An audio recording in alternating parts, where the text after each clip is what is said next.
All right, everyone. Welcome to the first idea in Math A. We're going to go ahead and start solving some equations.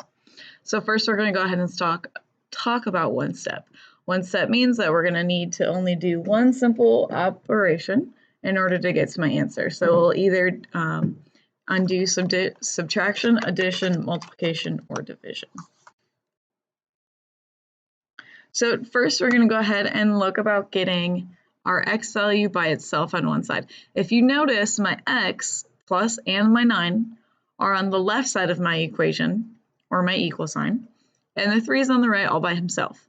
The idea is to get the variable, or in this case my x, on one side, either the left or the right, and all of my other numbers on the opposite. So again, if my number is on the left, if my variable's on the left, I want my numbers on the right. If my variable's on the right, I want my numbers on the left. And we're going to do what's called inverse operations. An inverse operation undoes something. So for example, you write on a piece of paper, your eraser undoes your pencil mark. If you have those fancy pens that erase themselves, then that eraser undoes your pen mark. So today's idea is to undo what's going on. So again, we said that we have addition going on. I see 9x plus 9, as I'm dropping all my things. So since I have x plus 9 here, I'm going to go ahead and subtract 9 to both sides. By doing so, the 9 and the negative 9 cancel out. They're gone. And all I'm left with on the left side is x. The equal sign comes down. And then I'm going to go ahead and take 3 minus 9. So I had $3, I borrowed 9, how much do I owe? -6.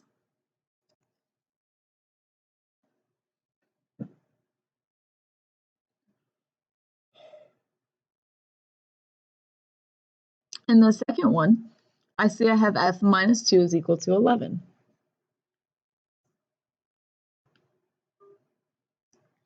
In order to undo subtraction, I need to use addition. So what I do to one side, I do to the other.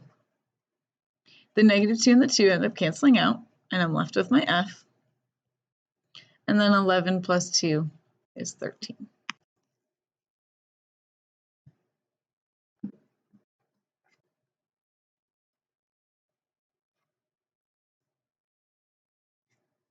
Next idea, I have my z and my -4. They're stuck together.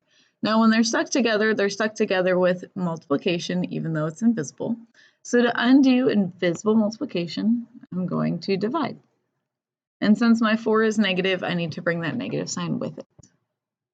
So z is equal to -12.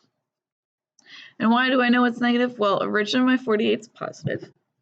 Positive divided by negative should give me negative, so my answer should be negative.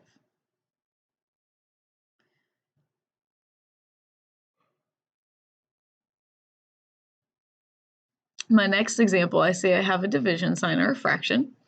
Fractions are undone, or division's undone with multiplication.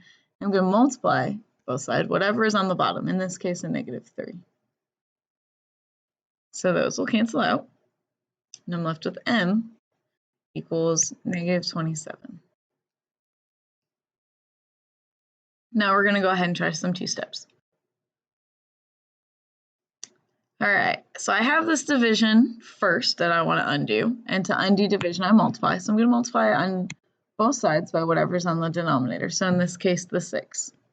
It's going to cause that 6 to cancel out, and that 5 is on top, so he's a multiplier, so he stays as big as the m, and then I get 60.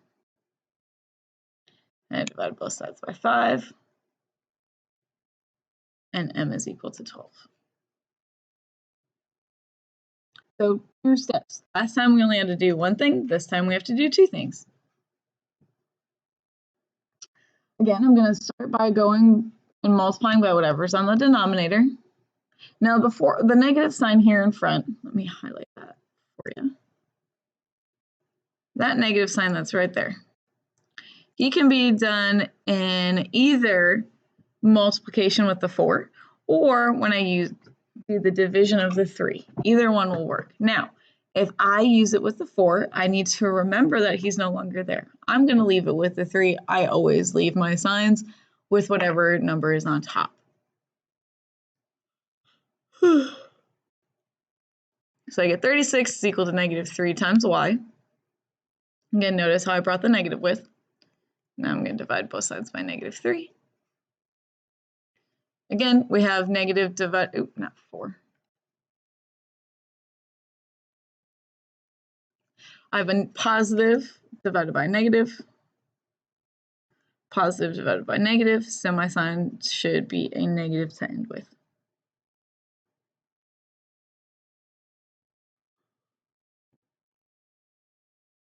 Now we're moving on to our 2 steps that cause a little bit more. It's still only 2 steps, but I have more than just one thing going on. Last time I had multiplication and division at the same time. Easy peasy lemon squeezy. Now I have multiplication and subtraction. So typically, I'm going to scoot this down a little bit. Typically, we go based on our order of operations, our parentheses, our exponents, multiplication or division from left to right, addition or subtraction. I see it, move it down far enough. Left to right as well. However, when I do this guy, we're going to go backwards. We're going to flip him upside down.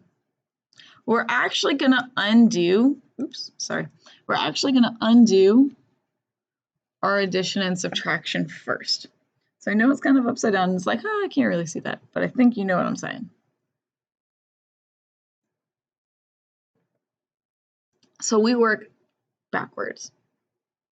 Right now I have subtraction. I have that negative 4 here. I have minus 4. In order to undo that, I'm going to add 4. So the 4 and the negative 4 cancel out. So I'm left with 4y is equal to 20. My next step is multiplication or division from left to right. In this case, I have multiplication, so therefore I'm going to divide.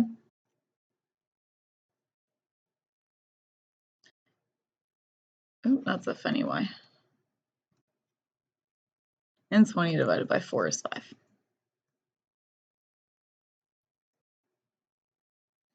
Actually, I'm going to steal that. I'm going to, there it is.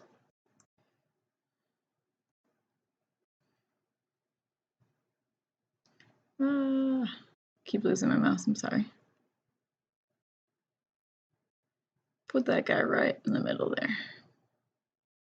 Because we're going to use him for this next one too. Woo! All right, we're going to go ahead and start with the one on the left because we like writing in order.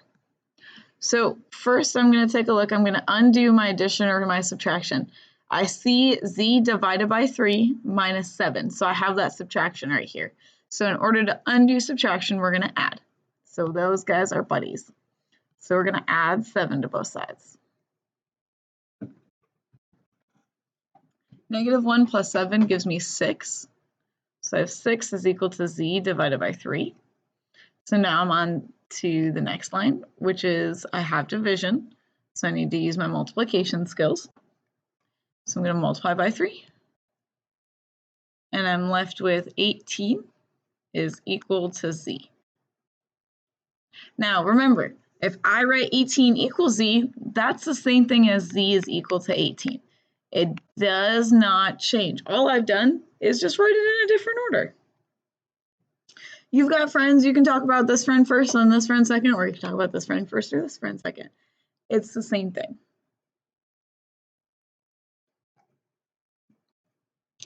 All right, number 2. Now, typically we undo our division, our addition, and our subtraction if they are separated. But, as I highlight this guy, the division of 8 happens to the whole thing, doesn't he? It's going on to every single piece. So because everything has that division, I have to identify him and isolate him first. Whereas if I looked at the problem ahead, only this guy had the division. The 7 was off by himself. So when I have the addition, when I have the division going to everything, I have to undo him. So I'm going to start by multiplying both sides by 8. So I get y minus 13, because again, these 8s are gone, is equal to 112. Now, since I have the y by himself, I can go back to my original guy, my original thoughts, and undo my addition and subtraction.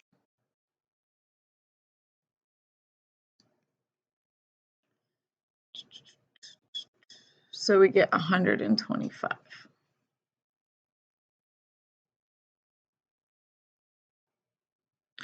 Okay, now we're going to take a look at combining like terms first.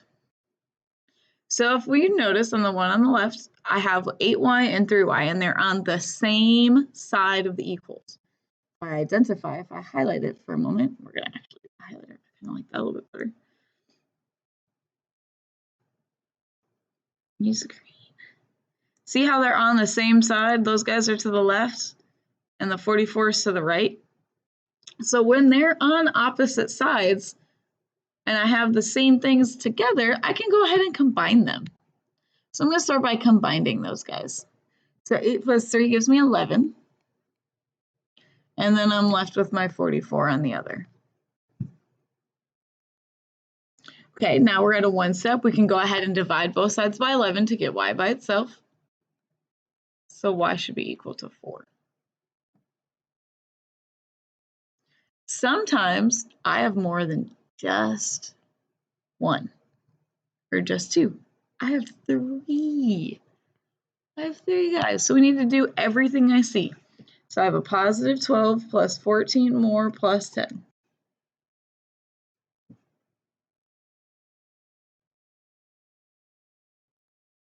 Which gives me 36x, which is equal to 80.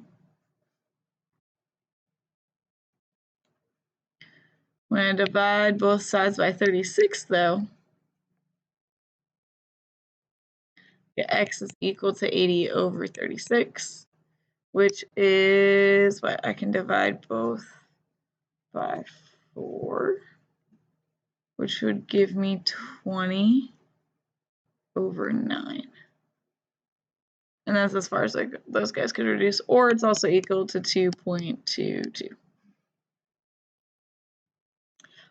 I would prefer either this solution or this solution. Don't give me the unreduced form.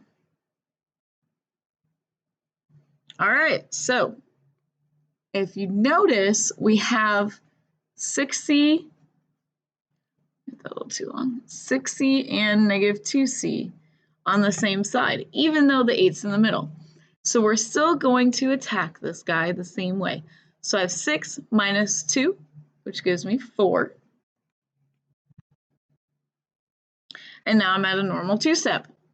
So I'm going to go ahead and add 8 to both sides, because we have to undo our addition or subtraction first. Negative 6 plus 8 gives me a positive 2. And then I'm going to undo my multiplication with division. And c is equal to 1/2 or 0.5. Again, reduced or the decimal, not the larger version of it. Always give me the reduced one.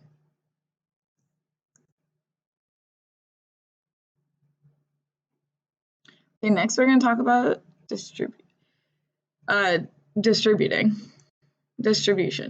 So distribution deals with multiplication, so we have to deal with that first. If, again, we recall our order of operations, it tells me simplify inside the parentheses. So if I look, well, m and 1, that's as much as I can put them together. They don't have anything else in common. Exponents don't have any exponents. Multiplication or division from left to right. I have some multiplication. Hey, I have some multiplication I haven't done yet. So I have to go ahead and distribute the 2 into both pieces. So I have 5m plus 2m plus 2 equals 23. Now I can go ahead and combine my like terms on the same side. So I have 7m plus 2 is 23. Next, I'm going to go ahead and subtract my 2 over because we're undoing that addition. So 7m equals 21. Divide both by 7. M is equal to 3.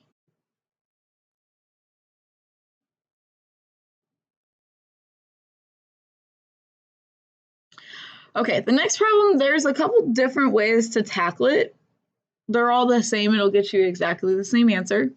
I'm actually going to put it on its own slide so I can show you all of the different ways that it is possible to be done. Because I really like this problem for this exact reason. I meant to separate it, and I don't know why I didn't. And I'm going to do this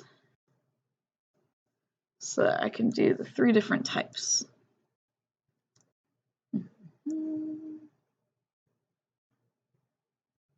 Oop, that's not a straight line now, is it? There we go. Okay, first ways first is we're going to do normal distribution. We're going to go ahead and multiply in the 3 halves to the x and the 3 halves to the -5. So there's an invisible 1 in front of the x. So when I multiply a fractional number, I take the first number on top times the top and bottom times bottom. So 3 times 1 is 3, 2 times 1 is 2, and the x comes along. Screen's not shaking a little bit. Okay, 5 is 5 over 1, so 3 times 5 is 15. 2 times 1 is 2, and that equals -6. Now, I don't really like to work with fractions if I don't have to. So I'm going to go ahead and I'm going to multiply everything by the denominator. And in this case, both denominators are 2. Oh, sorry. I hit the side of my screen and it zoomed everything out for a second.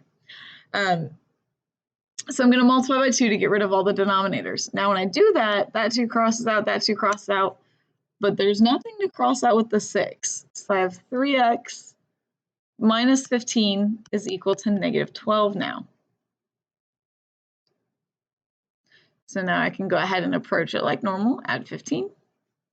You have 3x is equal to 3. Divide both by 3. I'm starting to write into my face again. And then x is equal to 1. So we see our answer should be x is 1. Let's keep that in mind to solve the same problem, again, in a different variation. Okay, there's nothing added or subtracted to the number on the right side of the equals. So I can start by just getting rid of the fraction, like I eventually did in step 2. So to get rid of the fraction, I multiply every single thing by 2. Well, that causes that first 2 to go out. The parentheses are left alone, and I'm left with 3x minus 5 is equal to -12. So instead of multiplying by 2 later, like I did here, I multiplied by 2 first. So then I'm left with 3x minus 15, because I'm distributing, is equal to -12, which is exactly what I have right here in purple.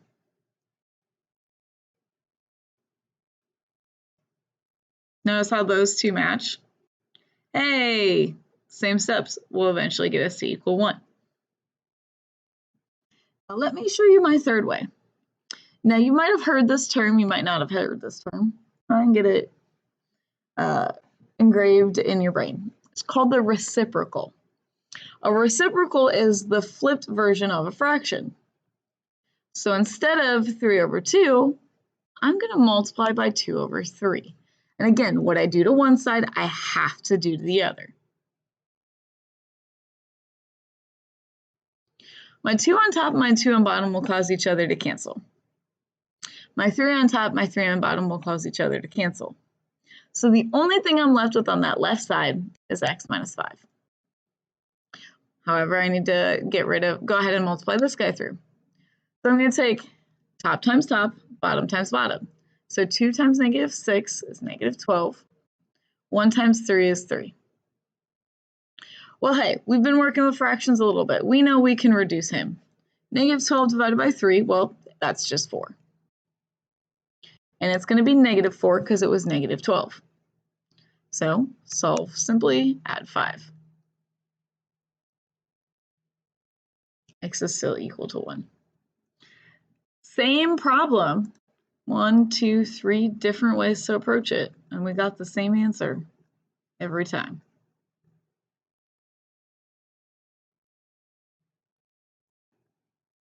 Okay, let's take a look at variables on both sides. There are 4 different ways to start this problem. One is not more right than the other, they're just all different. And I'm also going to do this too. I'm going to show you if I have enough room on this slide. I might have to, yep. We're going to have to halvesy it this way. We're going to go through all 4, and I'm going to show you how they're slightly different. They just start exactly the same way. Or I'm sorry, they'll get you exactly the same answer. So one way to start by doing it is to getting your variables on the left side. So remember left, right. So in order to get your variables on the left side, I have to undo my variable. So my 6 currently is positive. There's an invisible plus sign in front of him. There's no subtraction, so he has to be positive. We can assume that. If I don't see a minus, then it's assumed to be positive. So to go ahead and get rid of them, I'm going to subtract 6 to both sides. So 8m minus 6m is 2m. The 5 comes down. These guys are gone. And so we're equal to 1. Next, we're at a normal 2-step, so I need to get my numbers on one side, letters on the other. So minus 5. So I have 2m is equal to -4. Last step is to divide by 2. So m is equal to -2. Oh, first way is getting your variables, on the left side. Okay, now let's get them on the right side. So instead of subtracting the 6, first I'm going to subtract the 8. So I have 5 is equal to, because those guys are gone, 6 minus 8 is -2. Bring down the 1. Now I'm going to go ahead and subtract my 1 over, and I'm left with a 4. And my last and final step is to divide by -2. And 4 divided by -2 is -2. Hey, look, it's the same answer. Probably helps if I scroll down a little bit so you can see them. So first we've moved the variables. My next 2 are by moving my constants. Now remember, a constant is a number all by himself with no variable attached. So 5 is a constant and 1 is a constant. So let's get to the constants on the left side. So I'm going to start by subtracting 1. So I have 8m plus 4 equals 6m, and they're gone. Well, now I need to get the variables together, so minus 8m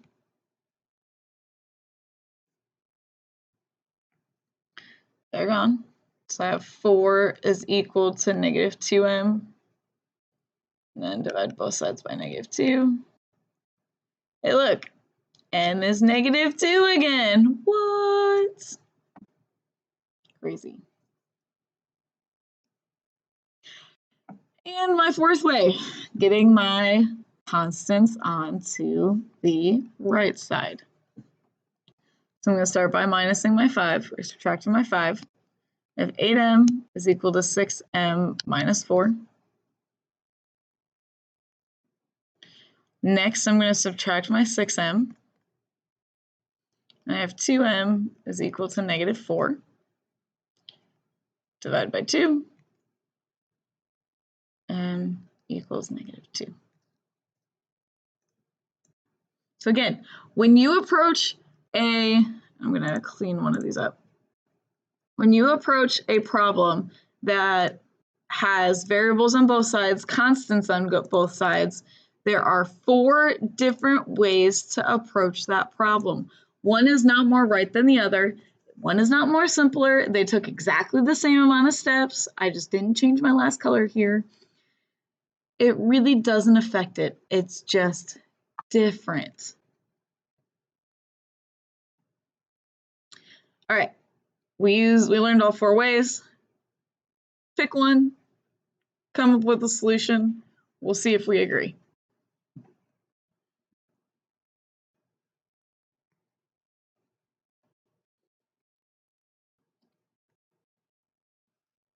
Oof.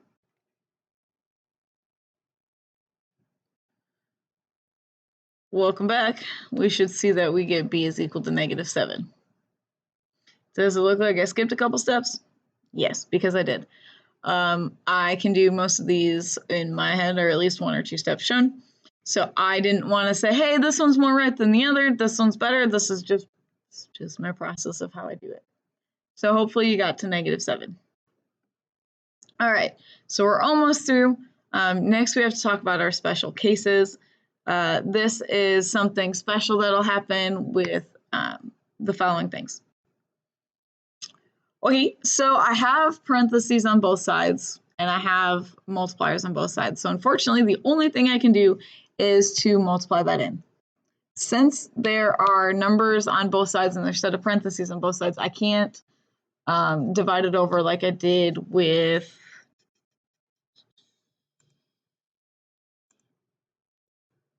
where'd he go?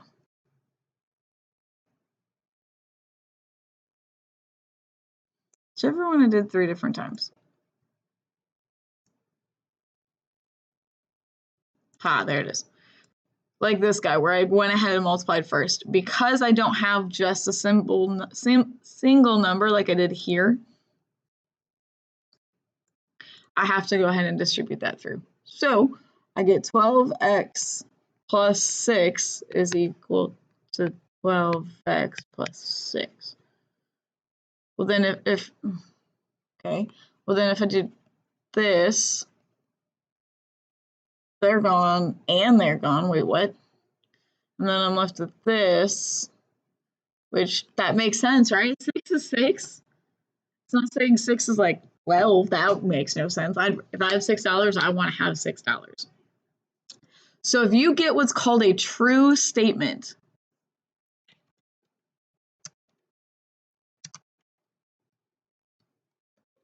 like 6 is 6, 7 is 7, 100 is 100, then your final answer is infinite.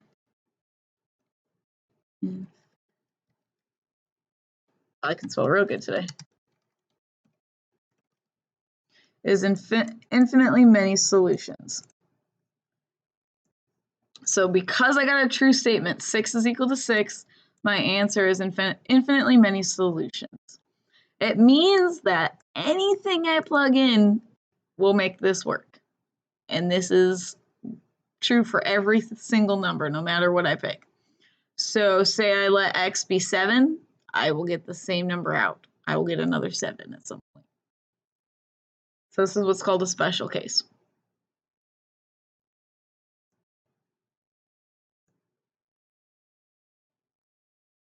Okay, let's take a look at another one.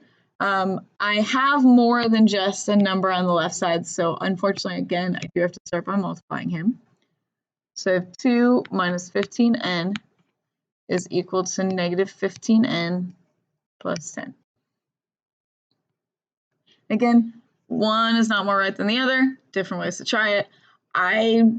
Personal preference, like my variables on the left side as possible or positive. So if I know by moving my variables to the left side, it's going to make a negative, I'll move it to the right side. It doesn't matter. I like positive variables. Sometimes it's unavoidable. That's okay. So I'm going to go ahead and add my 15n to both sides.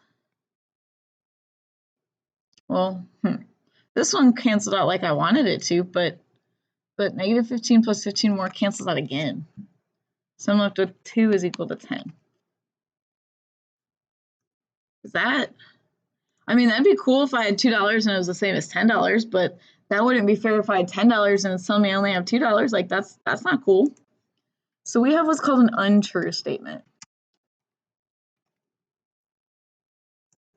When we get an untrue statement, something that does not make sense, this is not equal, 2 is not equal to 10, our answer is no solution.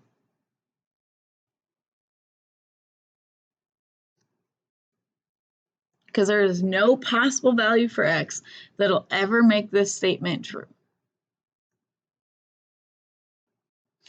Whew, finally done. Hope you learned some stuff about variables.